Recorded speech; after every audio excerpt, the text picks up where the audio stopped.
Somewhere beneath Halemaumau crater right now, a chemical signature is quietly telling scientists something the naked eye could never detect on its own.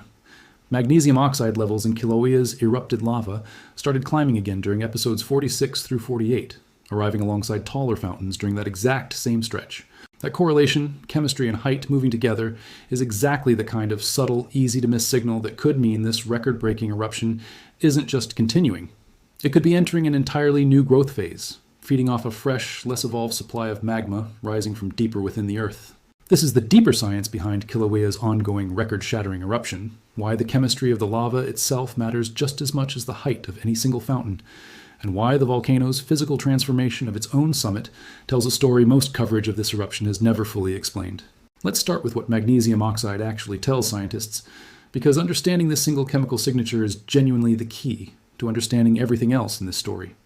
When magma first forms deep within the Earth's mantle, it carries a specific chemical composition, relatively rich in magnesium oxide, reflecting its origin in that deep, hot source region. As that magma rises toward the surface and spends time sitting in shallower reservoirs, it gradually cools and undergoes a process called fractional crystallization,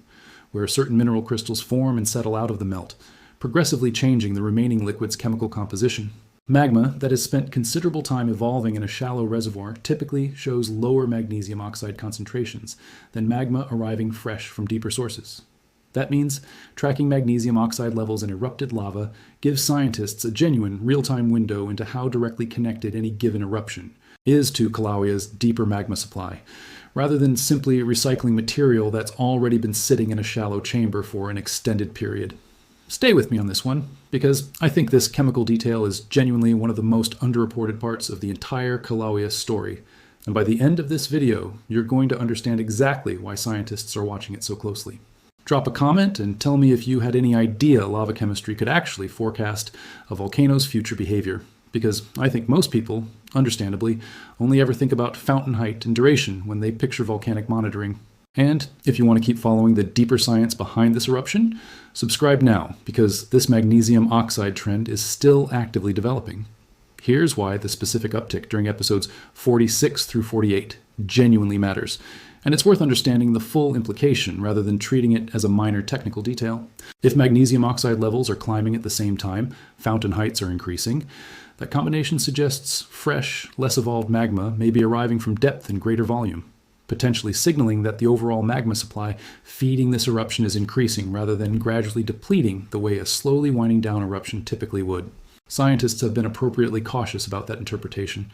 explicitly noting that only continued monitoring will confirm whether this correlation actually persists. But the very fact that this specific chemical and physical relationship is being tracked so closely illustrates just how much genuine scientific uncertainty still surrounds a fundamental question about this eruption. Is Kilauea's underlying magma supply beginning to taper off after more than 50 episodes? Or is it potentially building toward an entirely new, more vigorous phase?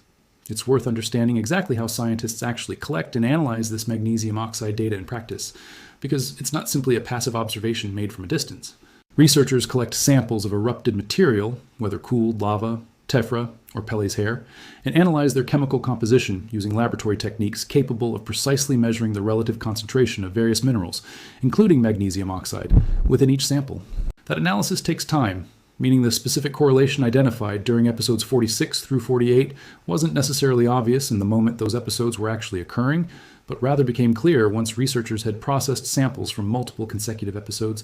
and could compare their chemical trends side by side. That's part of why this kind of deeper geochemical insight tends to lag behind the more immediately visible data, like fountain height and duration, which HVO can report within hours of an episode ending. It's also worth understanding exactly how this kind of chemical monitoring compares to the more familiar seismic and deformation monitoring. Most coverage of this eruption tends to emphasize tilt meters and seismometers can tell scientists a great deal about pressure building beneath the summit and roughly when the next episode is likely to begin, but they can't directly tell scientists anything about where that pressure is actually coming from, whether it's driven by fresh magma rising from considerable depth, or simply gas and pressure redistributing within magma that's already been sitting in a shallower reservoir for some time. Chemical analysis fills exactly that gap, providing a genuinely complementary data stream that answers a different set of questions than the physical monitoring data alone ever could. Combining both approaches, physical deformation data predicting when, and chemical data helping explain why and from how deep, gives HVO a considerably more complete picture of this eruption's underlying behavior than either dataset could provide in isolation. Let's talk about the physical transformation this eruption has produced at Kilauea's summit, because the chemistry story connects directly to a genuinely dramatic reshaping of the actual landscape. Since this eruption began in December of 2024, the crater floor within Halemaumau has risen by more than 220 feet, built up entirely from repeated layers of cooled lava and volcanic deposits accumulating episode after episode. A new volcanic cone called Epu in Hawaiian has risen roughly 140 feet along the crater's west rim, formed entirely from accumulated fountain deposits, landing in the same general area repeatedly over dozens of episodes. And during episode 53 specifically, an entirely new vent formed when a collapse pit sitting in the slope behind the south vent transformed into what's now being called the west vent, periodically emitting flames throughout that episode's fountaining. The volcano isn't simply repeating an identical pattern more than 50 times, it's actively, continuously reshaping the physical geometry of its own summit with each new episode. If you found that explanation of how researchers actually gather and process this chemical data genuinely fascinating, a like on this video helps more people understand just how much careful, time-intensive laboratory work sits behind every headline-grabbing statistic this eruption produces. Now let's talk about the range of fountain heights this eruption has actually produced, because the variation itself carries genuine scientific meaning beyond simply making for dramatic viewing. Across the full eruption's history, HVO has documented fountain heights ranging anywhere from as low as 130 feet to as high as 170 feet, over 500 meters, a genuinely enormous range for episodes occurring within the same continuous eruptive sequence at the same two primary vents. That kind of variation reflects differences in exactly how much pressure has built up during each specific inter-episode pause, how efficiently gas is able to separate from magma as it rises, through the conduit feeding each vent, and potentially changes in the underlying magma supply itself, exactly the kind of variable the magnesium oxide tracking is specifically designed to help explain. It's worth adding some genuine historical context here too, because Kilauea's magma supply has shown meaningful fluctuation over decades of prior monitoring, well before this current eruption ever began, giving scientists a broader baseline for interpreting exactly what a shift like the one potentially underway now actually represents. During the Pu'u'o eruption's 35-year run, researchers documented periods where the vent's output noticeably increased or decreased in ways later tied to changes in the volcano's deeper magma supply, sometimes preceding significant shifts in eruptive style by months or even years. That precedent gives scientists a genuine evidence-based framework for taking the current magnesium oxide trend seriously, rather than dismissing it as a minor, inconsequential fluctuation, since Kilauea's own eruptive history has already demonstrated that shifts in deep magma supply chemistry can meaningfully precede changes in how an eruption ultimately behaves at the surface. Let's talk about the volcanic gas dimension of this eruption, because it represents a genuinely persistent hazard that exists continuously, not just during the dramatic hours when fountains are actively visible. And if you've made it this far into the video, subscribe now, because understanding this ongoing everyday hazard is just as important as understanding the eruption's more dramatic, headline-grabbing moments. Kilauea continuously emits sulfur dioxide throughout this eruption, a gas that reacts with sunlight, oxygen, and moisture in the air to form VOG, short for volcanic smog, a hazy, sulfurous form of air pollution capable of drifting considerable distances downwind of the summit, depending on prevailing wind patterns. That sustained gas output means air quality monitoring around Kilauea has become a genuinely ongoing practical concern for communities across the Big Island, not simply an occasional issue tied to specific dramatic fountaining episodes. Hawaii's State Health Department maintains real-time VOG forecasting specifically because of this eruption's sustained emissions, and people with respiratory conditions are specifically advised to check current air quality readings before visiting the summit area, since volcanic gas and remobilized ash can linger in the air even during the quieter pauses between individual fountaining episodes. It's genuinely worth understanding how VOG actually affects communities differently depending on their specific location relative to Kilauea's summit, because wind patterns across the Big Island create meaningfully different exposure levels in different regions. Communities positioned downwind of the summit under typical trade wind conditions tend to experience the most persistent VOG exposure, while areas upwind or shielded by the island's own mountainous terrain can experience considerably cleaner air even during periods of active, sustained gas emission. That geographic variability is exactly why Hawaii's VOG forecasting resources provided location-specific guidance rather than a single island-wide air quality reading. since a resident in one community might be experiencing genuinely hazardous conditions, while a resident just a short drive away faces essentially clean air on that exact same day.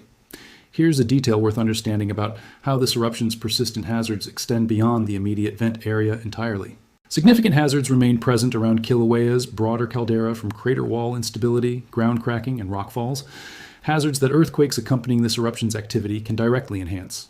Close to the vents, specifically, tephra material accumulating on the crater rim is genuinely prone to cracking, slumping, and small landslides, sometimes exposing hot, molten material underneath the surface. That combination of hazards, distinct from the fountaining itself, is precisely why the caldera, a rim surrounding Halema Uma'u, has remained closed to the public since late 2007, nearly 2 decades of sustained restriction reflecting a consistent hazard assessment that predates this current eruption entirely,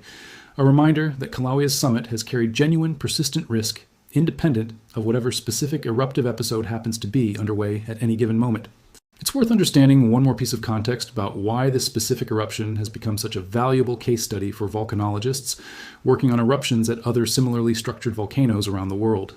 Kilauea's basaltic, relatively low viscosity lava and its well-documented shallow magma reservoir system make it one of the most extensively instrumented and continuously studied volcanoes on the entire planet, meaning insights gained from tracking this specific eruption's chemistry and behavior genuinely inform how scientists interpret similar warning signs at less heavily monitored volcanoes elsewhere. A magnesium oxide trend documented this clearly, cross-referenced against this much simultaneous seismic, deformation, and gas emission data provides a genuinely valuable reference case that researchers studying comparable basaltic systems in Iceland, the Galapagos, or elsewhere along the Pacific Ring of Fire can draw on when interpreting their own, often less densely monitored, volcanic systems. Let's talk about why this eruption's sheer duration matters so much for the broader scientific understanding of how volcanoes actually behave over extended timescales, because a single eruption running continuously for well over a year and a half provides genuinely rare research opportunities that shorter, more typical eruptions simply cannot offer. Most documented volcanic eruptions, even significant ones, tend to resolve within days, weeks, or at most a few months. An eruption producing more than 50 distinct episodes over 18 months, each one contributing its own data point on fountain height, duration, magma chemistry, and the specific inflation and seismicity pattern preceding it, gives scientists a genuinely unprecedented, continuously updated dataset for understanding the relationship between deep magma supply dynamics and surface eruptive behavior. That's precisely why HVO's forecasting has grown more precise as this eruption has continued, each successive episode effectively serving as another confirmed test of the underlying forecasting model, refining scientists' understanding of exactly which combination of tilt, seismicity, and gas emission signals most reliably predicts when the next episode will actually begin. If you found this explanation of why long-duration eruptions matter so much scientifically genuinely compelling, subscribe now, because I'll keep tracking exactly how this dataset continues growing episode by episode. It's worth pausing on just how remarkable it is that a monitoring system tracking a single volcano can build up this much specific, individualized knowledge about its behavior. Each of these more than 50 episodes represents a distinct data point in an ongoing, real-time experiment that no research team could ever have designed or funded on its own. Decades of monitoring investment happening to coincide with a genuinely unprecedented, prolonged eruptive sequence that keeps generating fresh data every time the summit inflates and a new episode begins. Now let's connect this back to the previous record this eruption broke, because understanding that historical comparison genuinely helps calibrate just how significant the current magnesium oxide trend potentially is. The previous benchmark for consecutive fountaining episodes at Kilauea came from Pu 00, event that fountained 44 times between 1983 and 1986 before transitioning into a different eruptive style, a long, sustained lava flow eruption that eventually produced 61 total numbered episodes across its full 35-year run, though those later episodes weren't fountaining events in the same dramatic sense as the earlier ones. Once the current eruption's episodic fountaining surpassed that 44-episode benchmark, it had already outdone a style of eruption Hawaii hadn't seen in close to 4 decades. The magnesium oxide uptick during episodes 46 through 48, arriving right around the same general window this eruption was setting. That historic record raises a genuinely open scientific question about whether the very act of breaking that 40-year record coincided with, or was potentially connected to, a deeper shift in the magma supply driving the entire sequence. Let's talk about what this all actually means for how researchers are thinking about this eruption's eventual conclusion, because a persistent, potentially strengthening magma supply carries different implications than a supply that's gradually depleting toward a natural end. If the magnesium oxide trend does continue and fountain heights keep climbing alongside it, that would suggest this eruption genuinely could continue, producing new episodes for a considerably longer stretch than anyone might have predicted, based purely on its already record-breaking duration. Conversely, if magnesium oxide levels begin declining again in subsequent episodes, that could signal the eruption, drawing on progressively more evolved, longer resident magma, potentially a sign that the underlying supply feeding this entire sequence is beginning to taper off. Scientists genuinely don't know yet which direction this trend will ultimately take, and that honest uncertainty is exactly why HVO continues monitoring every single new episode's chemistry as closely as its physical height and duration. So what should you actually take away from this deeper scientific layer of the story, whether you're a Big Island resident living with this eruption's ongoing gas emissions, a visitor planning a trip to Hawaii Volcanoes National Park, or simply someone who finds active volcanology genuinely fascinating? If you've made it this far, subscribe now, because I want you following along as this magnesium oxide trend either continues, reverses, or reveals something else entirely in the episodes still ahead. First, understand that this eruption's persistent VOG output represents an ongoing practical health consideration independent of whatever specific fountaining episode happens to be active. And checking Hawaii's state VOG forecasting resources is worthwhile anytime you're planning outdoor activity anywhere on the Big Island, not just during an active eruption episode itself. Second, understand that the Caldera Rim's closure since 2007 reflects a genuine, sustained hazard assessment that exists independently of this current eruption, meaning that restriction isn't likely to lift simply because this specific eruptive sequence eventually concludes. And third, understand that scientists themselves are genuinely uncertain about which direction this eruption's underlying magma supply is trending, which means predictions about exactly how much longer this record-breaking sequence will continue remain genuinely open questions, rather than settled scientific conclusions. Here's the thought I want to leave you with. Most coverage of Kilauea's ongoing eruption understandably focuses on the most visually dramatic number available, the fountain heights, the episode count, the raw duration of this now year-and-a-half-plus sequence. What that coverage often misses is the considerably more subtle, more scientifically significant story playing out in the actual chemistry of the lava itself. A quiet signal suggesting this eruption's underlying magma supply might be doing something genuinely unusual right around the same window. This volcano broke its own 40-year fountaining record. Kilauea has already rewritten its own eruptive history once with this sequence. Whether the magnesium oxide trend currently being tracked signals the beginning of an entirely new chapter, or simply a temporary. Fluctuation within an eruption already gradually approaching its natural conclusion remains a genuine, open question that only continued monitoring, episode by episode, chemical signature by chemical signature, will ultimately answer.